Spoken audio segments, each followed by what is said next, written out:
So hello সবাইকে, আজকের নতুন একটা ক্লাসে সবাইকে স্বাগত। ক্লাস 7-এর আজকে অঙ্কের আমরা যেটা করব, পূর্বপাঠের পুনরায় আলোচনা নিচে করি 1.1 দিয়ে আজকে আমরা শুরু করছি। প্রত্যেকে ভিডিওটা মন দিয়ে দেখবে এবং এর সাথে সাথে যে অঙ্কগুলো আজকে এখানে হবে সেগুলো তোমরা নিজেরা অবশ্যই বাড়িতে প্র্যাকটিস করবে। এক এক করে অঙ্কগুলো আমি দেখিয়ে দিচ্ছি, অবশ্যই এটা দেখার সাথে সাথে নিজেরা খাতায়ও অভ্যাস করো। আমার ভিডিওটা শেষ হয়ে গেলে যে কটা অঙ্ক এখানে হবে, কেমন? তো চলো কি বলছে দেখি। পূর্বপাঠের পুনরায় আলোচনা মানে এখানে আমরা মেনলি যেগুলো করব সেগুলো হচ্ছে ক্লাস 6 আমরা যেই অঙ্কগুলো শিখেছিলাম সেগুলোর একটা রিক্যাপিচুলেশন এখানে হবে। এবং তোমরা জেনেই রাখো তোমাদের যে ফার্স্ট সামেটিভ যেটা হবে সে ফার্স্ট সামেটিভে কিন্তু পূর্বপাঠের পুনরায় আলোচনা আসতে পারে, তবে ফাইনাল পরীক্ষায় দেয় না, কিন্তু ফার্স্ট সামেটিভে এই অঙ্কগুলো আসে। তো তবুও যেহেতু নতুন ক্লাস তাই শুরু থেকে এগুলো করাই ভালো, ঠিক আছে? তো চলো নিজে করি 1.1-এর এক এক করে এক একটা অঙ্ক আমরা দেখি। প্রথম যে অঙ্কটা আছে দেখবে কি বলেছে, 1 টাকার বলেছে 1/2 অংশ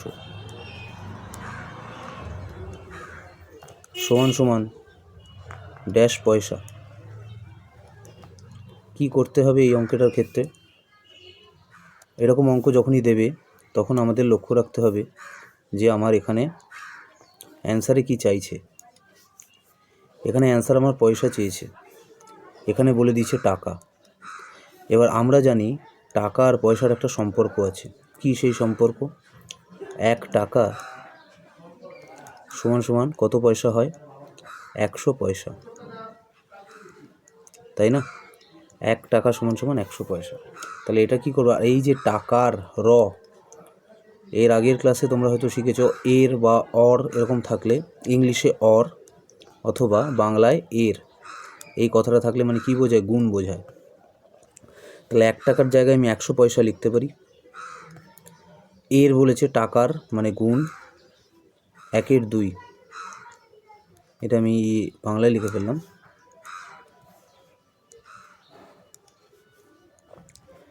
তাহলে 100 পয়সার 1/2। এবার দেখো আগের ক্লাসে শিখেছিলে ক্লাস 6-এ ওপরে নিচে কাটাকুটি হয়। কাটাকুটি কিন্তু পাশাপাশি হবে না, ওপরে নিচে বা কোনাকুনি। 2 দিয়ে দেখো কাটা যায়, 2 1 2, আর 100-কে 2 দিয়ে কাটলে হয় 50, মানে ছোট করছি, লঘিষ্ঠ আকারে করছি। তাহলে এটা কত হয়ে যাবে? 50 পয়সা। এটা হচ্ছে এটার অ্যান্সার, যে 1 টাকার 1/2 অংশ সমান সমান 50 পয়সা। ঠিক আছে, 2 নম্বর অঙ্কটার দিকে যাব। 2 নম্বর অঙ্কটা কি বলছে দেখো, 1 বছরের সেম অঙ্ক, 1 বছরের বলেছে 1/4 অংশ। এগুলো একদম ইজি অঙ্ক, পরীক্ষার সময় এগুলো শর্ট কোশ্চেনে 1-2 নম্বরে দেবে। সমান সমান যেটা বললাম দেখো, তখনই অঙ্কটার দিকে তাকাবে, কি চাইছে? মাস চেয়েছে। দেখো 1 বছরের 1/4 অংশ সমান সমান কত মাস। এবার এটার ক্ষেত্রে একটা সম্পর্ক আছে, আশা করি তোমরা জানো, যে 1 বছর সমান কত মাস হয়? 1 বছর সমান সমান 12 মাস। তাহলে এবার সেই 12 মাস বছরের বলেছে, রের আছে মানে এর গুণ এই যে 1/4, 1/4 কী বললাম? 12 নিচে কিছু নেই মানে জানবে 1 আছে, ঠিক আছে? এই উপরের অঙ্কটার ক্ষেত্রে এই যে 100 যে অঙ্কটা, 100-র নিচে কোনো সংখ্যা যদি শুধু থাকে জানবে তার নিচে কিছু নেই মানে 1 আছে, ঠিক আছে? তাই এই অঙ্কটার ক্ষেত্রে দেখো 12 নিচে কিছু নেই মানে 1 আছে। কি বললাম? পাশাপাশি কাটাকাটি হয় না, গুণ হয়। ওপরে নিচে কাটাকাটি হয়। 4 দিয়ে দেখো 12-কে কাটা যাচ্ছে, 4 1 4, 3 4 12, ঠিক আছে? নিচে 1 থাকলে তাকে আর লেখার দরকার নেই, তাহলে পাশাপাশি গুণ হয়ে যাবে। 3 আর 1 গুণ করলে 3 1 3, তাহলে 1 বছরে 1/4 অংশ মানে হচ্ছে 3 মাস।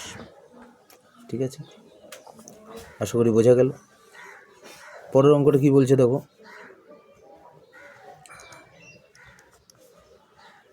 একই রকমভাবে 4 টাকার। এবার প্রথম অঙ্কটা দেখলাম আমরা টাকাই দেখেছি, তারপর একটা বছর দেখলাম, এরা আবার টাকা দিয়েছে। 5/8 অংশ সমান সমান কী চেয়েছে?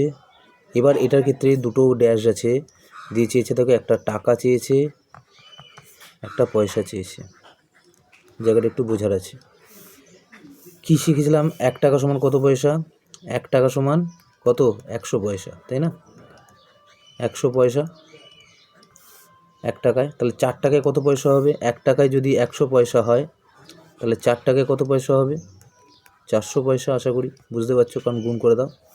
এবার দেখো 400 পয়সার গুণ, যেহেতু 5-এর 8,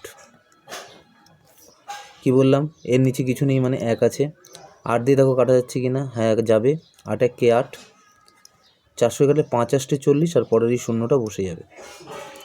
এবার দেখো পাশাপাশি কাটাকাটি হবে না, ভেবো না কিন্তু 5 আর 50 আছে বলে কাটাকাটি করে দেবো, এরা কিন্তু পাশাপাশি আছে। 50 আর 5 গুণ করলে হবে 250, মানে 250 পয়সা। কিন্তু তুমি এই দিকে তাকাও, তোমার কাছে কী চেয়েছে? টাকা আর পয়সা চেয়েছে। তখন তুমি কি করবে? 250 পয়সাকে তুমি টাকা পয়সায় ভাগ করবে। কীভাবে ভাগ করবে? যখন পয়সা দিয়ে দেয়, টাকা পয়সা চায়, কী করতে হয়? 100 দিয়ে ভাগ করতে হয়। পয়সা দিয়ে যখন টাকা পয়সা চাইবে তখন 100 দিয়ে ভাগ করতে হয়, মানে 100 দিয়ে 250কে ভাগ করো। যেটা ভাগফল আসবে, ভাগফল এইদিকে আসবে, এটা হচ্ছে টাকা, আর যেটা ভাগশেষ আসবে সেটা হচ্ছে পয়সা। 100-এর কাছাকাছি 250 কি আছে? দেখো তো, হ্যাঁ 2-এ হবে 200। তাহলে বিয়োগ করলে কত পড়ে থাকবে? 50 পড়ে থাকবে। এইটা হয়ে যাবে তোমার ভাগশেষটা হবে পয়সা, ভাগফলটা হবে টাকা। তাহলে কী পেলাম? 2 টাকা 50 পয়সা। আশা করি বোঝা গেল কী করলাম। যে এখানে শুধু পয়সা দিয়ে দিয়েছিল, আমাদের পয়সায় অ্যান্সার আসছিল, কিন্তু আমি দেখলাম আমাকে কিন্তু টাকা আর পয়সা চেয়েছে। তখন কি করতে হবে? যখন শুধুমাত্র পয়সা দেওয়া থাকবে তখন 100 দিয়ে ভাগ করলে আমি টাকা পয়সা পেয়ে যাব। টাকা কোনটা হবে? যেটা ভাগফল হবে সে হবে টাকা, আর ভাগশেষ যে আসবে সে হবে কিন্তু পয়সা। এটা মাথায় রাখতে হবে, ঠিক আছে?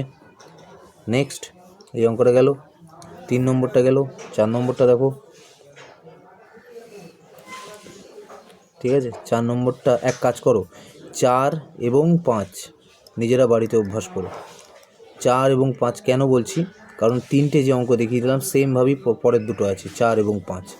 নিজেরা 4 এবং 5 হোমওয়ার্কে অবশ্যই অভ্যাস করো, ঠিক আছে? অবশ্যই অভ্যাস করো। তারপরে যদি না পারো আমাকে ভিডিওর কমেন্টে জানাবে যে স্যার এটা পারিনি, ঠিক আছে? বা দাদা এটা পারিনি। নেক্সট আমি দেখাচ্ছি 6-এর অঙ্কটা, ঠিক আছে? এটা গেল তোমাদের হোমওয়ার্কের মধ্যে, ঠিক আছে? 6-এরটা কী বলছে দেখো, অঙ্কটা পড়লে বুঝতে পারবে কি বলছে। একটি সংখ্যার 1/3 অংশের সঙ্গে 20 যোগ করলে 35 হয়, সংখ্যাটি কত হবে হিসাব করে। দেখো এখানে সংখ্যা তো তুমি জানো না, অঙ্কটা বলেছে যে একটা সংখ্যা, তাহলে আমি সংখ্যাটাকে এমনি সংখ্যা করেই লিখছি। আমি যদি অঙ্কর ভাষা ধরে জিনিসটাকে সাজানোর চেষ্টা করি, দেখবে অঙ্ক অনেক ইজি হয়ে যায়। অনেকে বুঝতে পারো না যে কী বলেছে, অঙ্কের ভাষা ধরে এগো। একটা সংখ্যার 1/3 অংশ মানে সংখ্যার, এবার বলেছে সংখ্যার মানে কথাটা আছে, মানে কি বললাম? সংখ্যার 1/3 অংশ। আমি দেখো পুরো অঙ্ক ধরে এগোচ্ছি, কথা মানে অঙ্কের কথা ধরে। সংখ্যার 1/3 অংশের সঙ্গে, এইটা আমি পেলাম সংখ্যাটার 1/3 অংশ, তার সঙ্গে কি বলেছে? 20 যোগ করতে বলেছে। 20 যোগ করতে বলেছে, আবার সরি বাংলায় লিখে ফেললাম। কত যোগ করতে বলেছে? 20 যোগ করতে বলেছে। 20 যোগ করলে কী বলেছে আমি অ্যান্সার পাচ্ছি? যোগ করলে বলছে 35 হয়। যোগ করলে কি হচ্ছে? 35 হয়, তাই না? তাহলে এখান থেকে আমি কি করতে পারি? এই জিনিসটাকে এবার আমি সলভ করতে পারি। তাহলে এই যে 20 আছে, যোগ 20, একে আমি ওই দিকে নিয়ে চলে যাব। কিভাবে? এটাই এই অঙ্কটার ক্ষেত্রে করতে পারি, যে তাহলে সংখ্যা 20টাকে তাহলে ওই দিকে নিয়ে যাও 35, 20 ওই দিকে গেলে বিয়োগ হয়ে যাবে, 35 থেকে 20কে বিয়োগ করে দাও। কত হচ্ছে? 35 থেকে 20 বিয়োগ করলে 15। এটা কিন্তু সংখ্যা নয়, সংখ্যার 1/3। তাহলে পেলাম কি? সংখ্যা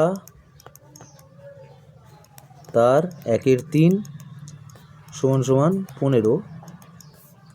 তাহলে এখান থেকে পাবো সংখ্যা, যেহেতু এদিকে 1/3 আছে, 1/3কে যখন আমি সমান চিহ্ন ওইদিকে নিয়ে যাব তখন সে উল্টে যাবে, 3-এর 1 হয়ে যাবে, বা শুধু 3 লিখতে পারি, 3-এর 1 বা শুধু 3। শুধু 3 লিখলেও ভুল না। গুণ করলে কত হয় দেখো, 45। 15 আর 3 গুণ করলে হয় 45। কী করলাম আরেকবার বোঝাই। ঠিক এটা একটা সুন্দর সমীকরণের মতো। এই সমীকরণের অঙ্ক তোমরা ক্লাস 7-এর শেষের দিকে শিখবে। আমি জাস্ট অঙ্কের কথা ধরে জিনিসটাকে সাজালাম। সংখ্যার 1-এর 3-এর সঙ্গে আমি 20 যোগ করলে আমি পাচ্ছি 35। তখন আমি কী করলাম, এইদিকে যে 20 ছিল, 20কে আমি সমান চিহ্নের জাস্ট ওই দিকে নিয়ে চলে গেলাম। ঠিক আছে, 20টাকে আমি সমান চিহ্নের জাস্ট এইদিকে নিয়ে চলে এলাম। সেটাই করেছি দেখো, এখানে যোগ থাকলে ও ওইদিকে গিয়ে নিজের রূপ বদলে ফেলে কী হয়ে যায়, মাইনাস হয়ে গেছে। এটা এরকমই হয়, শিখবে তোমরা। প্লাস সমান চিহ্ন ওইদিকে গেলে সমীকরণের ক্ষেত্রে হয়ে যায় মাইনাস, মাইনাস সমীকরণের ওইদিকে গেলে হয়ে যায় প্লাস, গুণ এদিকে গেলে হয়ে যায় ভাগ, আর ভাগ সমান চিহ্ন ওইদিকে গেলে হয়ে যায় গুণ। নিজেরা রূপ বদলে ফেলে এই 4 জন। এটাও তাই হয়েছে। যোগ ওইদিকে গেছে, বিয়োগ হয়ে গেছে। দেখো 35 থেকে 20 বিয়োগ করে আমি 15 পেয়েছি। আর এখানে দেখো 1-এর 3 ভাগের মতো ছিল, ভাগ তো 1/3, সেটাই ওইদিকে গেলে কি হয়, ভগ্নাংশ জিনিসটা কী হয়, উল্টে যায়, হয়ে গেছে 3-এর 1। নিচের একটার দরকার লাগে না লেখার,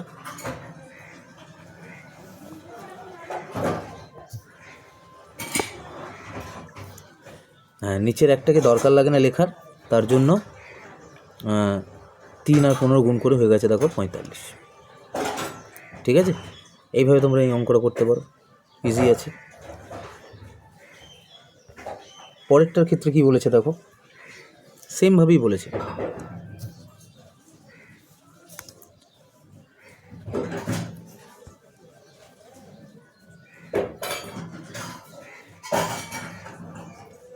সাতের অঙ্কটা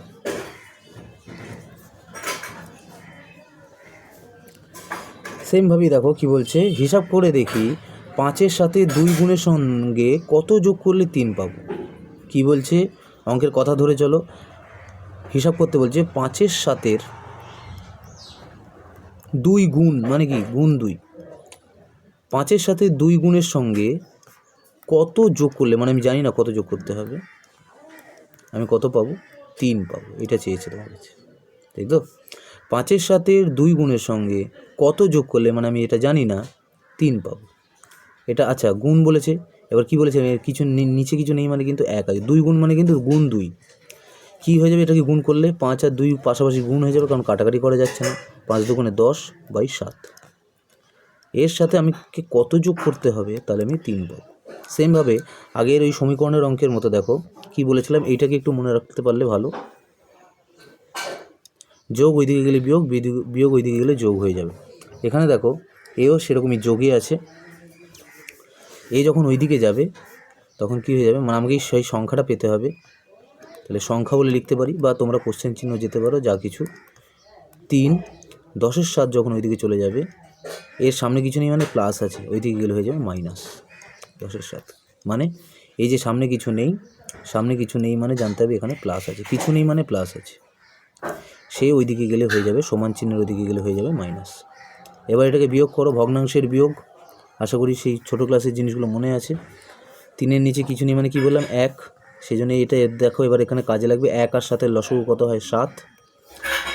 1 দিয়ে 7কে ভাগ করলে 7 হয়, মানে হরকে দিয়ে এই লসগুকে ভাগ করতে হবে। 7কে 1 দিয়ে ভাগ করলে 7 হয়, তার সাথে উপরেটাকে গুণ করতে হবে। তাহলে 7 আর 3 গুণ করলে হচ্ছে 21। কী করলাম, 7কে 1 দিয়ে ভাগ করলাম, অ্যান্সার আসছে 7। যেটা অ্যান্সার আসবে তার সাথে উপরেরটা গুণ। সেমভাবে এটা দেখো, 7 দিয়ে 7কে ভাগ করলে কত হয়, 7-এর নামটায় কততে 7 আসে, 7-এর নামটায় কততে 7, 1কে 7 হয়, তাহলে কত আসছে অ্যান্সার 1। আর 10-এর সাথে 1 গুণ করলে 10 1কে 10। এখান থেকে কত পাচ্ছি, 21 থেকে 10 বিয়োগ করলে 11। 11/7 হবে তোমার অঙ্কের অ্যান্সার। ঠিক আছে, 11/7 হবে তোমাদের অঙ্কের অ্যান্সার। এই সেমভাবে তোমাদের কিন্তু 8-এর অঙ্কটাও আছে, সেমভাবে তোমাদের 8-এর অঙ্কটা আছে। 8-এর অঙ্কটাও কিন্তু তোমাদের হোমওয়ার্ক। ঠিক আছে, 8-এর অঙ্কটাও কিন্তু, 1 মিনিট, 8-এর অঙ্কটাও কিন্তু তোমাদের হোমওয়ার্কে থাকবে। ঠিক আছে, তাহলে 3টে অঙ্ক তোমাদের হোমওয়ার্কে দিলাম। কি কি অঙ্ক দেখো, আগে 4 5, এই যে 4 5, এখানে 4 5, এবং এর সাথে এখানে এই যে 8। ঠিক আছে, এই 3টে অঙ্ক নিজেরা চেষ্টা করো, অসুবিধা নেই। পরের দিনের যে ভিডিও আমি বানাবো, নেক্সট যে ভিডিওটা হবে, সেই ভিডিওতে কিন্তু আমি এই 3টে অঙ্ক আবার দেখিয়ে দেবো। ধরো অনেকে পারলে আমি এটা দেখিয়ে দেবো। এবং আজকে আমি এই অবধি রাখলাম। পরের দিনের তো এই 3টের তোমাদের হোমওয়ার্ক, এবং তারপরে বাকি যে 9 থেকে 12 অবধি যেটা আছে এটা নেক্সট ভিডিওতে আমরা আলোচনা করব।